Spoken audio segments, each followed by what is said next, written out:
Lemon tea, lime juice. உங்கள் choice என்னன்னு சொல்கிறதுக்கு முன்னாடி லெமன் அண்ட் லைம் ரெண்டுக்குமான டிஃப்ரென்ஸ் தெரிஞ்சுக்கலாமா? Oval or elliptical shape with rough skin இருந்தால் அது lemon. Round or slightly oval shape with smooth skin இருக்கிறது லைம்.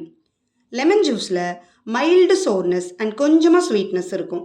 அதனால தான் பேக்கிங்கில் லெமனை ஃப்ளேவரிங் ஏஜெண்ட்டாக ப்ரிஃபர் பண்ணுறாங்க. லைம் ஜூஸோட டேஸ்ட் ஸ்ட்ராங்கராக கொஞ்சம் பிட்டராக இருக்கும். ஸோ டெசர்ட்ஸில் லைமை யூஸ் பண்ணுறது கொஞ்சம் குறைவு தான். ரெஃப்ரெஷ்மெண்ட்டுக்காக நம்ம எடுத்துக்கிற பெவரேஜஸில் lemon based beverages, lemonade, lemon tea, lemon juice shorts.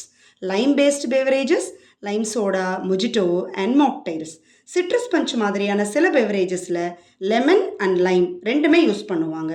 Nutritional பெர்ஸ்பெக்டிவில் லெமன் அண்ட் லைம் ரெண்டுலேயுமே excellent source of vitamin C. லைமை விட லெமனில் விட்டமின் சி கொஞ்சம் அதிகமாக இருக்குது. லெமனை தமிழில் வர்க்கப்பழம் அல்லது எலுமிச்சைன்னு சொல்லுவோம். லைமை தமிழில் தேசிக்காய்ன்னு சொல்லுவோம்.